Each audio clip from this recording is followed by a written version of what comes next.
Jai Hind and welcome to Dev Talks. This is Adi Achint. With all the action in Eastern Europe, many of the analysts have actually forgotten the bigger theater of conflict or a future war, which is the Indo-Pacific. With this video, I wanted to bring that focus back and to study the various little changes that have taken place in this entire region, from the Indo-US relationship to the Solomon Islands and many more things which are coming up. To discuss this, I have with me Lieutenant General Ravi Shankar, who's also got some slides and some presentations that he's gonna take us through with regards to this very, very large area in contention of various different powers in the world, and India finds itself smack dab right in the middle of it. Sir, thank you so much for joining, and I think we need to look back at the East once again. Yeah, thanks a lot, Adi, for calling me off to the show, and hello to all viewers. In many strategic circles, Ukraine is a sideshow. The main show is in the Indo-Pacific, and we for the past 3 months, 2 months, we've been grappling with Ukraine.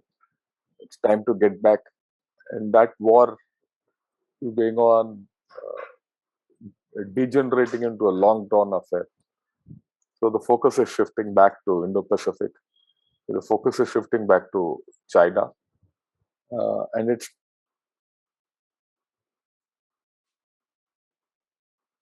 So, what's happening is we've got the Quad Summit coming up, and we'll talk about the Quad in due course of this interview. But first, I'd like to ask you the biggest burning question between Australia and China, where Australia's defense minister literally said that Australia must prepare for war, and that's the Solomon Islands. This particular deal came as a shock to a lot of people. What is the significance of this, sir? Look, it's very simple. Just think, if the consternation in India when Hambantota was handed over to China, we went all out to ensure that Sri Lanka doesn't allow the Chinese Navy to deploy there. We said okay for container vessels and all that. Merchant shipping is okay, but not Navy, right? And ever since then we've been on tenterhooks, and we have been very worried about the Chinese presence in Sri Lanka or anywhere in our neighborhood. Okay, just think what China is going through with Taiwan sitting there, which is not friendly with it. Same thing will happen with Australia. For the first time, when Solomon Island goes to China, a physical threat is given to Australia. And if a naval base is developed there, any port in Australia, at least the northern and western Australia, can be hit. Further, Solomon Island could develop into a base where China can reach out to the Americas. Right? So it's a big thing if that base comes up in China, in Solomon Islands, Chinese base in Solomon Islands. So that is why their problem. Right? And one can understand their reaction. That's true, sir. But the main thing that which has come out here is that that deal got leaked first, and then there's been a flurry of activity into the Solomon Islands trying to put water over whatever damage has been done. Of course, China is going through its own issues, as we've discussed in the past 2 episodes of their lockdown and this and that. One thing that one can notice, and before we move on to the Indo-US relationships I want to talk to you about, is that the rhetoric from China with regards this is very mellow. They are just saying, no, nothing of the sort, zyada kuch nahi hai yaar, it's just a deal sort of a thing. So yeah, but if you look at it, China always does that. They always say, look, there's nothing to get worried about. And just when you are convinced that nothing is to get worried about, the submarine will pop out or something like that. So that's part of the game. Happened with us in Sri Lanka as well, sir. 2 submarines popped up, and then course. Yeah, then all hell, Broke loose. hell left broke loose. Yes, sir. So, you know, a lot of questions have been raised about the Indo-US partnership or relationship or alliance or whatever you may want to term it as in the past sometimes, especially with a lot of differential in the point of view when they look at various different happenings around the world. Ukraine brought it out pretty hard in terms of the differences. The recent dialogue 2+2 was very positive. There's no question about it, and it became a 3+3 with the heads of state actually interacting. So it was a very very good optical factor, if I may put it that way. Yeah. But on the other hand, you've got a lot of rhetoric coming out from the states as well, which is completely the opposite of what the official state stand is. What is your opinion as to what is happening and what is the criticality of this relationship, sir? See, the Indo-US relationship is very critical for the Indo-Pacific and for the world at large. And this was defined by President Obama as the partnership of the century. Okay, a game-changing partnership of the century, and it is so. We're talking the two major democracies. In time, as and when China becomes the largest country with the largest GDP, as and when that happens, it is likely that USA will be number 2 and India will be number 3 in GDP or 4. Right? You're looking at two nations with great traditions, democracies, solid militaries, right? And you're talking of a superpower and a rising power. So, right? So the relationship is very important to contain China. No one else can contain China except USA and India militarily. Militarily, just everything different. Now, the fact also is that till the turn of the century, till about 20 years back, India and USA were on the opposite sides. Yeah. Especially from 72, 71, and the 98 nuclear blast, everything, we were on opposite sides. So our viewpoints are still diametrically opposite at fundamental level. We are going along the same trajectory, but on many of core issues, we have different issues, different viewpoints. I can keep going on and on and on. So the governments at one level are sane enough to realize that we have no choice but to go with each other. But the opinion makers down below who are used, for example, USA and Pakistan, where Pakistan was a non-NATO ally of USA. So there's a huge Pakistan lobby in USA, and you find this when you go abroad. When you go abroad and study there and all, I experienced it. The way the Pakistanis were treated and the way we were handled, two different things. Okay, we handled with a bit of care, and they were handled, with. No, that was the way the relationship was at that point of time. It will not change overnight. It will take a lot of more time for these things to change. So to that extent, that's understandable. But at a fundamental level, I think both governments and both functionaries at the highest level know that we have no other choice but to go with each other. And that's how it is. I think you brought it out very well by putting it across that, for almost 4-5 decades after India's independence, there was a complete opposition in terms of both the relationship, both the countries in the relationship with each other. And that's an interesting point, which I think a lot of analysts miss out with regards to the relationship between the current two countries. Yeah, I mean, let me give my own example. Sir. Till a long time, I used to speak and think against America because they were on the opposite side. As simple as that. For the past 20 years, I've been slowly started thinking how to make bridges with America and how to think in the same manner. They're no more adversaries. They're your partners. So you have to think differently.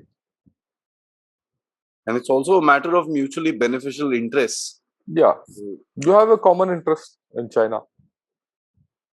That's interesting, sir.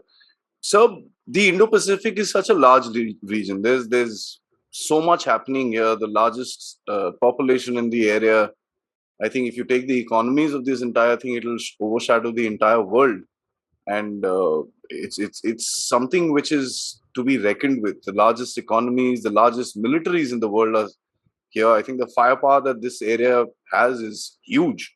Um, the Quad, we've got a summit coming up in the end of May, where all the four heads of states are supposed to meet. Of course, AUKUS. There were talks about it becoming JAUKUS. For the Quad, there's talks about South Korea wanting to kind of be a observer partner, sort of a thing. How do you see this whole Quad, expanding, or the engagement with the Quad expanding within this particular region, and the division between the AUKUS and the Quad coming up in the near future, sir? See, Quad will remain relevant. Quad is today. What people generally forget is Quad is the short form of Quadrilateral Security Dialogue. Okay, it's still a security dialogue, though the positioning of Quad is that it will go into non-traditional, or rather traditional non-security dimensions. AUKUS is tomorrow. By the time the first submarine comes and gets operationalized, it will be another 10 to 15 years. So, Quad has to handle today's job problems. AUKUS can handle tomorrow's problems. That's the way I look at it. So, to that extent, Quad is central to anything in Indo-Pacific for at least a decade. Sir. Okay. In a decade, Quad will become so strong that AUKUS has to come as part of Quad and it will not be apart from Quad. Okay. Right. South Korea wanting to join Quad is natural because the majority of South Koreans feel that today's problem for South Korea is North Korea, but tomorrow's problem is China, and they are preparing for tomorrow's problem. And they know whether it is today or tomorrow, it is only Quad who can, come to the rescue. That's a fundamental. So Quad will only gain in relevance. It will only gain in heft. And you will find that Quad is a platform which will solve a lot of problems in the Indo-Pacific. Right, so it's a growth story. Sir, but one thing that we can see within these platforms is the centrality of India. And you and I have spent about half an hour talking about this on a video done about a couple of weeks ago about the Ukraine crisis and how India is coming out to be in the center of the entire game. We see that developing even further. We've got the Prime Minister in Europe as we speak, who's talking about a peaceful resolution of Ukraine. We've got a whole list. I mean, it's impossible for anyone to possibly remember accurately who all have visited India in the past some time. It's such a long list. I don't think these kind of visits happen in a year that we've seen in 1 month.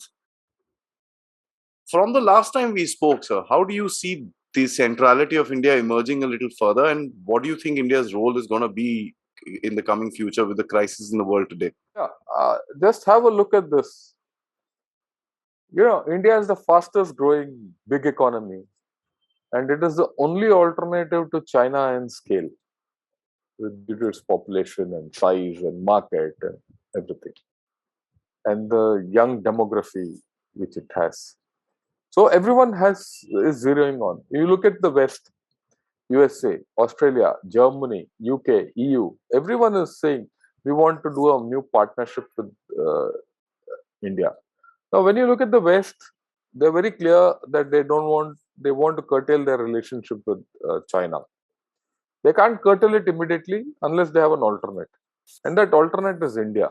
And that is why you found the president of the European Commission coming here, right? You found FTA with Australia having taken place.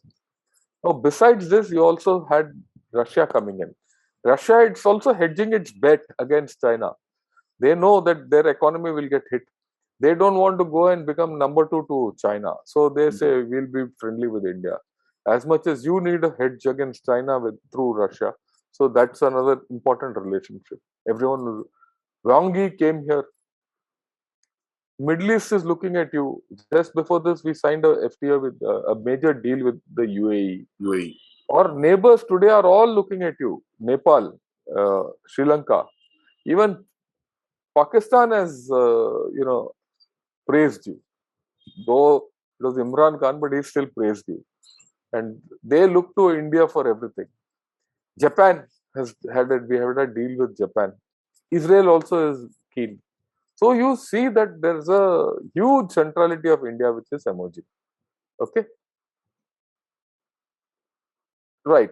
Now with this kind of a thing, uh, it is only that India's economy will continue to accelerate and its centrality in the world affairs will continue to keep going up. Hmm. Right, that's a given. Right, so that's where it is, and that's how India will become central to global affairs. I mean, the best thing about this entire thing is that the world is today recognizing the centrality of India.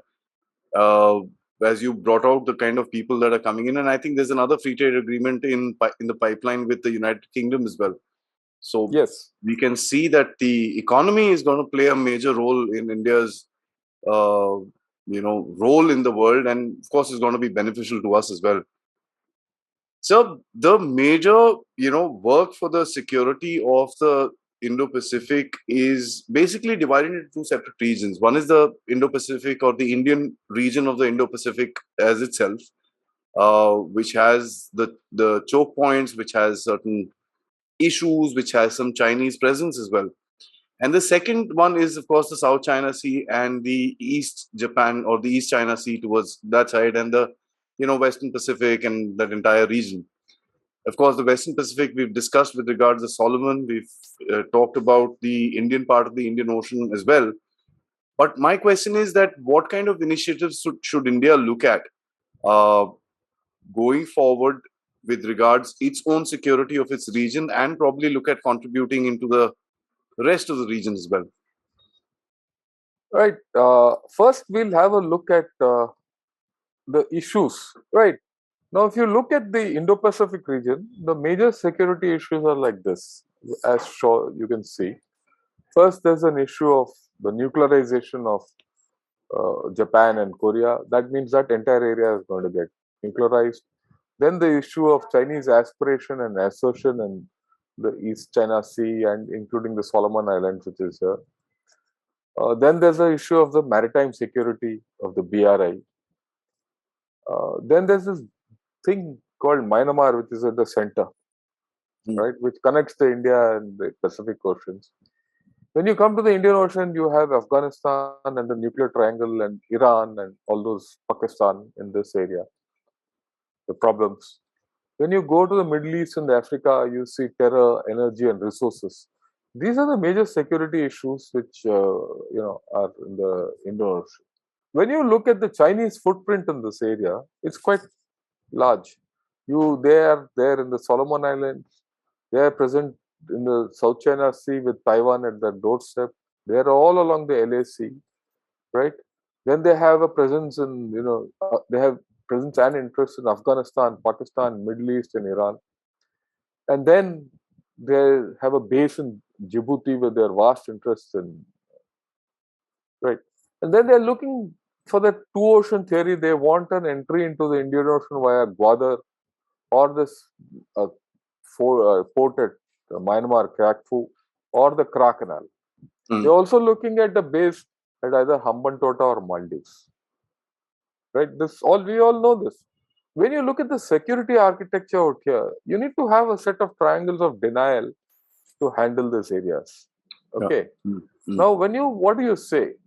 To handle the problems in the South China Sea and Taiwan, it is Japan, USA, which is the base at Guam, and Australia, which have to have a triangle in the East Pacific, taking care of East Pacific issues, especially South China Sea and the Solomon Islands, which is coming up.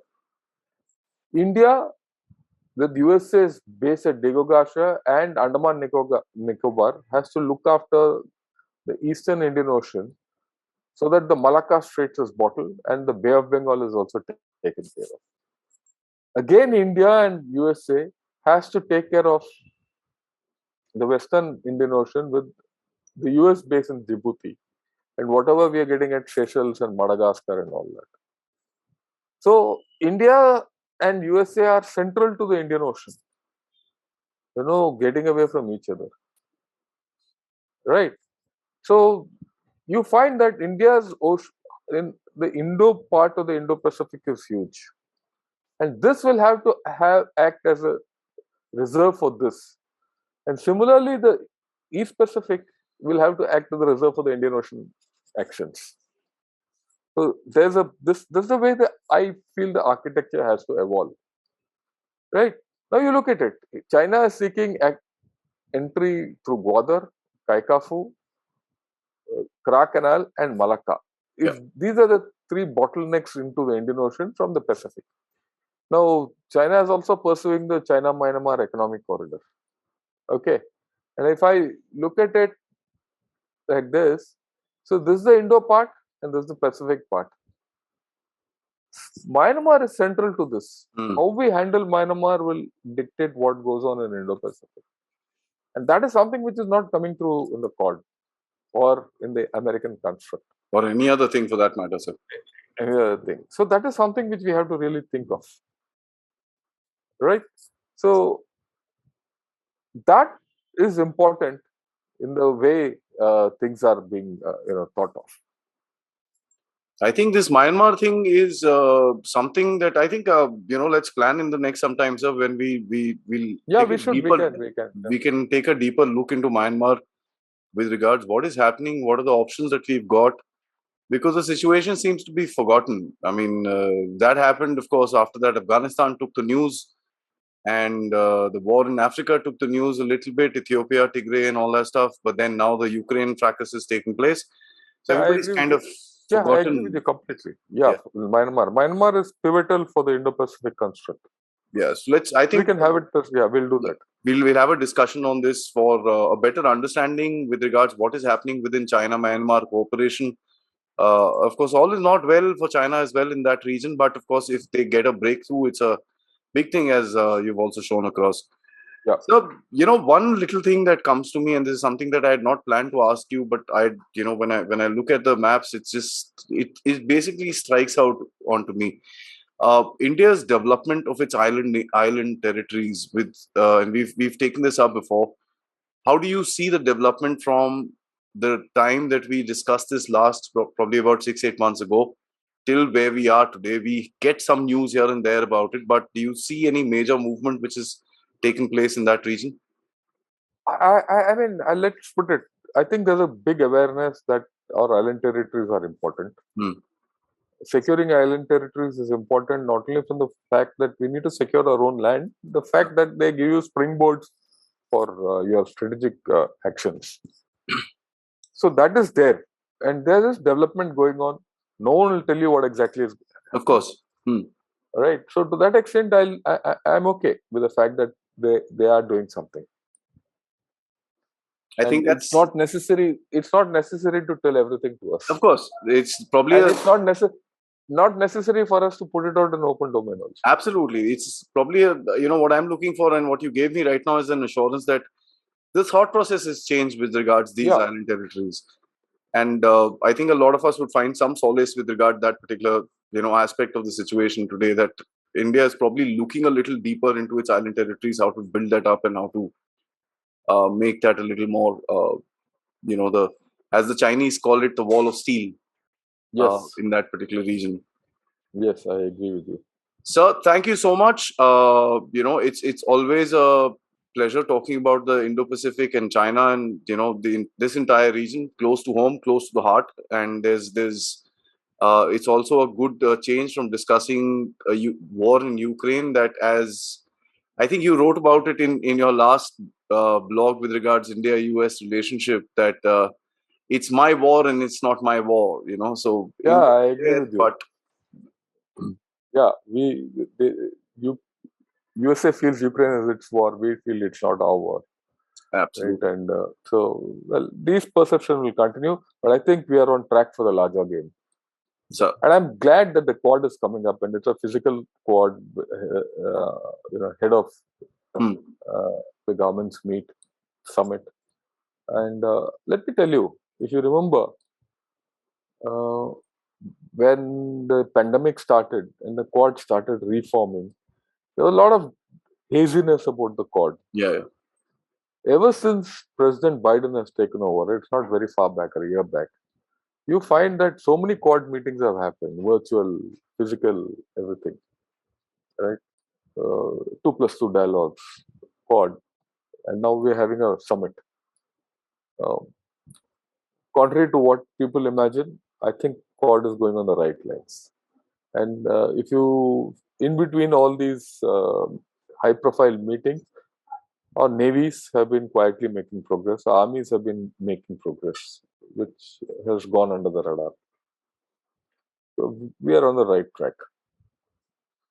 That's, I think, one of the reasons that we both thought about talking about this entire region, bringing the focus back into the Indo-Pacific and the centrality of India. Thank you, sir, for the thought process and the presentation. Till next time, sir, till we discuss Myanmar and many other subjects as we do. Jai Hind, sir. Jai Hind and thank you. ठीक है, इसको edit कर देना.